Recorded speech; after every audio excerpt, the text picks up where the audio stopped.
What up, my comic book peeps? It's your boy J Rocks. I'm gonna just trip out. I'm putting all my trades away right now, fixing everything, organizing it in a box right now to get me a bookshelf later.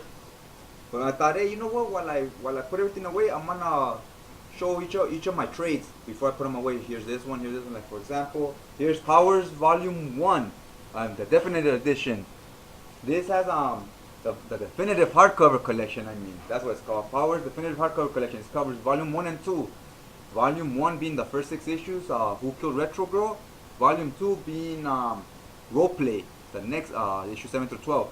So this covers the whole first year, the first 12 issues, first 11 issues, whole first year, written by Brian Bendis, guys. I haven't read it yet. Still a lot of other stuff I need to finish reading before I crack that open and check it out.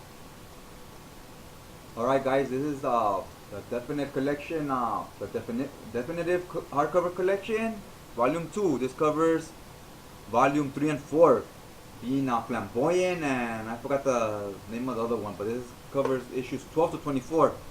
Basically, year 2. I'm eager to read these, but I want to finish what I got going right now. Just by the description here, guys, this is a twist of Martin Scorsese and Quentin Tarantino all in one, with some comedy mixed in there. That sounds like a must have. Pulp Fiction meets Goodfellas or something. This is Deadpool, the Daniel Way run. I think it's series 3. It covers issues 1 through 12. So this is there's a spine right there. Deadpool's my boy. He's one of the characters I kind of like, but I used to like back in the early 90s when he was a new character. I've been away from comics for like 20 years since I was a little kid. I barely recently got back into it, and this is the most recent thing I read of it was this. This is from 2009. It's okay. The first issues started off good. Then in between there's a couple of horror, zombie stuff that felt like there was no need to have those 2 issues in there. It had nothing to do with the main story. That was kind of stupid. Some of the comedy feels forced, like they trying to make them more funny. Before he used to crack jokes here and there. Here they try to make them funny all the time. It's like it was a little bit of a turn off. But I still wanna check out more of his stuff, see what they're doing with them, what they've been doing with them. I used to like them in the X-Force with K. This is Iron Man Demon in a Bottle. It covers issues Iron Man 120 through 128. It's also Marvel Premiere, same style like that. We all know this iconic issue right here, where he's being an alcoholic. So I had this one here. Got this for cheap, $10. So I got it. This is my first Iron Man I've read. I don't follow Iron Man. I really don't. I like him in the movies. But in the comics, I don't care about him. But yeah, I was reading it. It touches a little bit on him drinking, and then it's back to just a regular action comic. But if you never read Iron Man and you're interested in him, this is a good way to start, because here it shows his origin. There's like 2 issues in here, issue 23 to 20 and 24, 123 and 124. It's his origin of how he got trapped, his hard way, like in the movie. So read this. It has the origin if you're interested in knowing how he became Iron Man, and then it covers a little bit on how he became an alcoholic. So I wouldn't say it's the greatest read, but it's a good place to start if you want to know. This is Cable and the New Mutants. It's titled X-Force, Cable and the New Mutants. This covers New Mutants 86 through 94. 86 being Cable's cameo, issue 87 being his first appearance, all the way up to issue 94, guys. There's a spine. So Cable's my boy, one of my boys too. He's a badass. He's such a badass, man. In the 90s, he was such a badass when he first came out. He used to just smash on people like Terminator, coming from the future, just getting shit done, really changing the future or the past, or however you want to say it. So yeah, this is his first appearance. Look, I'm reading it right now. I remember reading this as a kid. I just couldn't, it's been 20 something years since I last read this. So I wanted to, a lot of the stuff I go back to, like, I'm gonna go back and read the stuff I remember. Something that's familiar. So bam, it's still just as good as I remember it. I'm about halfway through it. It's volume 1 of the Cable run. It says first X-Force, Force to be Reckoned With. This is basically X-Force volume 2 of the Rob Liefeld run. Right here, bam, you get the first appearance of Deadpool. Yeah, guys, first appearance of Deadpool here. This covers New Mutants 98 to 100. First appearance of Deadpool being 98. Then after issue 100, it restarts over from 1, and they change the title name to X-Force. So yeah, so it goes all the way up to X-Force number 4, but it's still New Mutants X-Force, same shit. So then it stops on X-Force number 4. This one's really limited. It says right here, limited to 594 copies. X-Force, Under the Gun. This is volume 3. Let's find again there. Bam. This is volume 3 of the Rob Liefeld run. This is X-Force covering issues 5 through 15. 15 being the first Capullo art. So Rob Liefeld's run finishes on issue 14. Then Capullo starts 15. That's basically what I wanted, was the Rob Liefeld run. I got these two, like this, volume 1 and 3, which was good. I couldn't find volume 2. I don't know if it exists. I had to get it in this style. So it's kind of sucks because, you know, when you put them like that, it's going to look... Gears of War, guys, probably my favorite video game. That's the reason I haven't read these, but that's the reason I picked this up, was because Gears of War is one of my top games. This and Metal Gear Solid are two of my favorite games. So I said, hey, they got comics? Nice! Let me check them out, see what's up, peep the style out, see if I like it. I like the cover, that's for damn sure. Some Wildstorm goodness. I need to step up my game with IDW and Wildstorm to trip out on that. See what they got out there. I've been hearing they got some good shit. Gears of War Volume 2. This one is kind of hard to find in hardcover. Took me a minute, you know. Took me a minute, but I got it, so it's in my collection now. Volume 2, right. Gears of War Volume 3. This is the last volume. They only made 3 hardcovers, and that's the whole run of their comics. You know, I'm excited to read these, to get started on these. I get the feeling it's gonna have an X-Force type of feel to it, because the game does. But yeah, we'll see. This is the spine right there is Volume 3, DC or Wildstorm, whatever you choose to.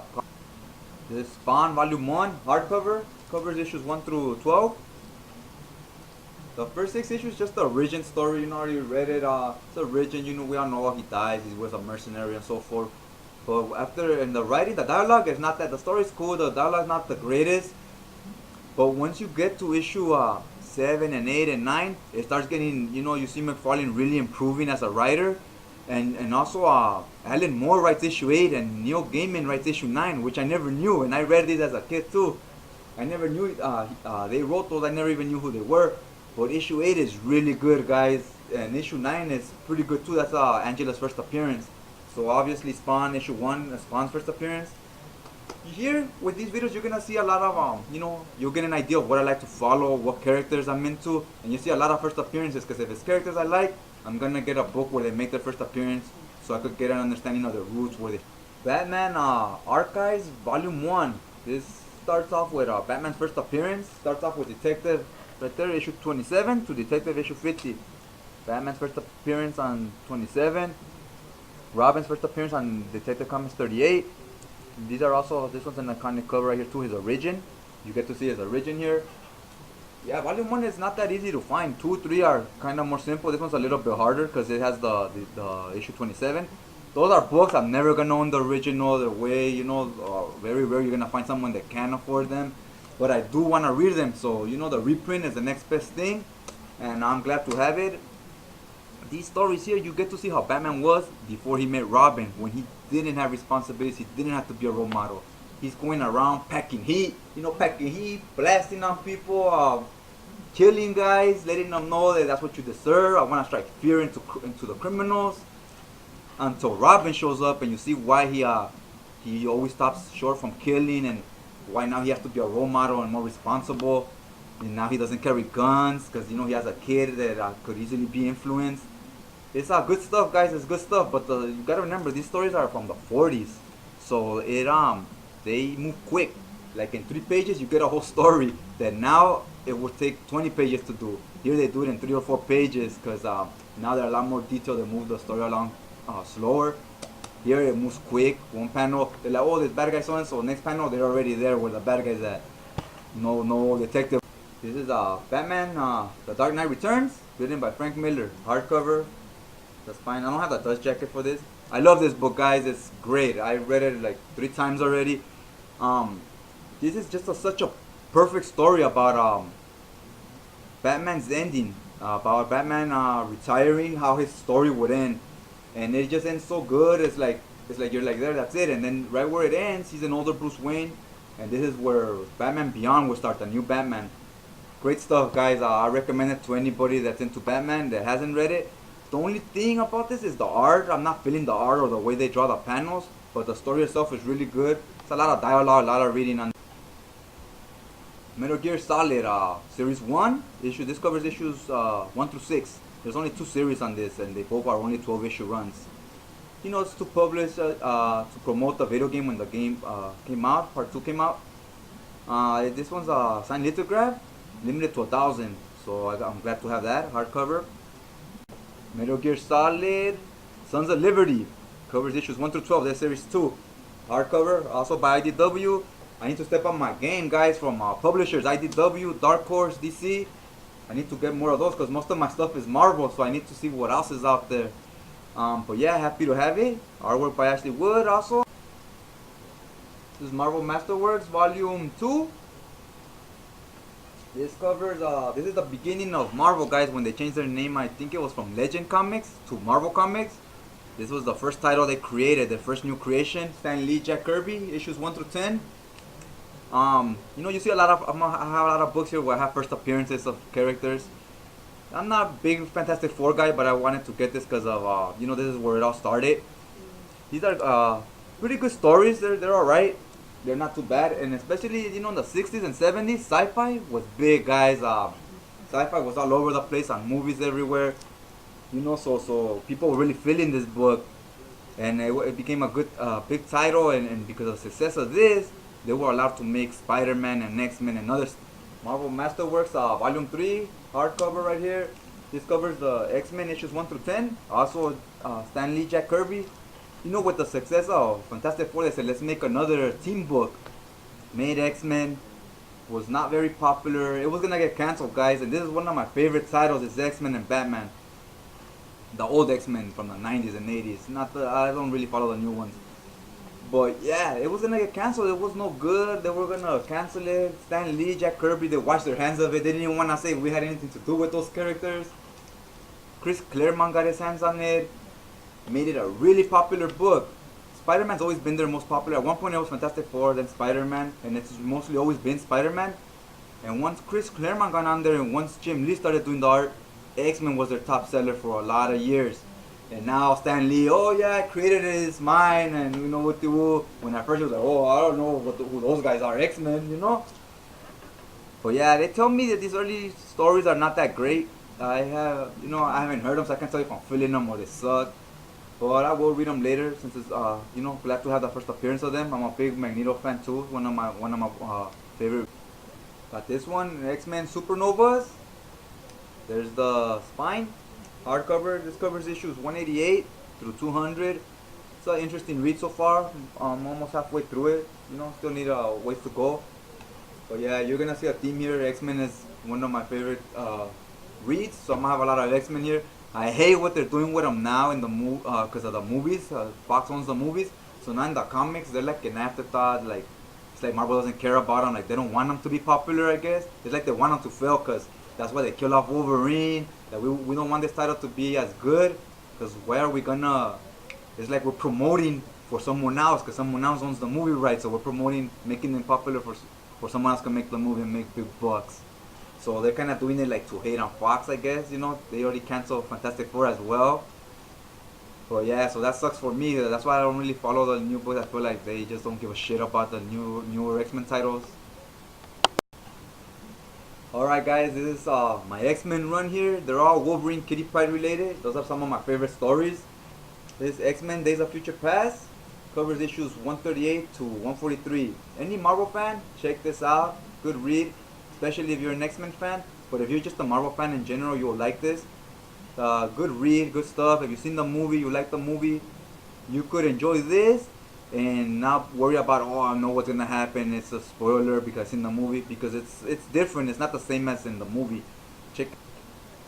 Alright guys, this is all, you know, all trade paperbacks now, a run of trade paperbacks. This is Wolverine First Class Volume 1. I love the cover. I got it because it shows the first appearance of Wolverine here, Hulk 181.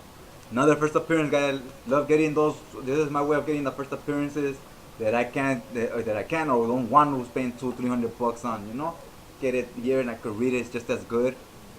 This is a really good read. The dialogue here is really good. The stories are well, the first story is really good. The other stories are not the greatest, but they're still entertaining because the dialogue is really good. And anytime it's Wolverine and Kitty Pryde, you know I'm down with Wolverine First Class, Volume 2 right here. Another Kitty Pryde run right here with Wolverine and the Alpha Flight making an appearance. I'm certain my words are getting repetitive. You know, I've been drinking a little, was watching the fight. You guys see the fight on NBC Channel 4? Great fight with what was it, Andy Lee and Peter Quill. They both knocked each other down a few times, guys. Great. It ended up, I'm gonna spoil it here for you guys, ended up in a tie. And nobody said it was controversial or nothing because they both boxers said, well, yeah, we could see that because we were both just smacking each other. Wolverine First Class, Volume 4. Let me get the glare out of there. I was feeling this one. I like the story. It's not for everybody. If you're a Kitty Pryde Wolverine X-Men fan, you'll like it. But yeah, this is Wolverine First Class, Volume 4. It's Ninja Gods and Divas. I like the title, the way his name tripped out on it. I haven't read this one yet. Gotta read it, see if it's any good. They're not all the greatest. The first one's really good. I recommend the first one. The next three, I mean, if you're a fan of the characters, you'll probably like it, but there's nothing I would say is a must read or a recommendation. Kitty Pryde Wolverine. This is a 6-issue miniseries. These are 6 issues right there. This is in a Japanese setting. You know, samurai stuff going down. Wolverine meets up with his old teacher that schooled him on how to fight and everything. And Kitty Pryde ends up learning how to fight and be a martial artist just like Wolverine. She's the samurai ninja. She's more of a ninja style now too. Because before she had powers, but she didn't know how to fight or anything, and she was always scared. Her powers were to run away and run through walls and hide. After this issue, she knows how to fight now and how to defend herself and how to use her powers to offensively, not just defensively. So it's interesting. It's not the greatest read. If you're not a fan of these characters, you could skip through it. Nothing major. This is Birthright, Volume 1. This is a great read, written by Joshua Williamson. Never heard of him before. First thing I read of his. Really good stuff, guys. Most everybody is reading this, but if you're not, check it out, guys. Good stuff. The only thing, these images, the new image trade paperbacks, they're really poorly made. I think the quality, the physical quality of them. Gen 13, Volume 3. I haven't read this. I'm waiting until I get Volume 1 and 2 so I can start from there, start from the beginning. But this is another trade paperback. It's also Image or Wildstorm. Actually, this is Wildstorm. That's probably why. Because this, I say, the quality on this trade paperback and the Birthright one, this is just a lot better. But I see it's not Image. It's Hellboy, Volume 1, The Seed of Destruction. This is Hellboy's origin, and it's also Liz Sherman and Abe Sapien's first appearance. So yeah, it's a good. If you want to read Hellboy, start here. Start here with. This is Runaways Volume 3, covers issues 25 to 30. It's called The Dead End Kids, written by Joss Whedon. Haven't read it yet. I'm going to. From the description, I feel like it's kind of it's a bunch of teenagers with special powers. I was like, oh, maybe kind of an X-Men type thing, or Gen 13, and I was a fan of both of those, Gen 13 and X-Men. So I was like, you know, since I'm feeling those stories, I might like these. So we'll see. I don't know if I'm digging them yet. I read this one. It was also I felt like I could have enjoyed it more. This one comes first, issue 25 to 30. Then a new series starts, issue 1 through 6. This is a variant cover here. This one's written by Terry Moore. The variant covers have the writer's name really big like that. The regular cover would have looked more like this type of style. This one was also I feel like I need to start from the beginning to really grasp it more and see if I'm feeling it or not before I give a final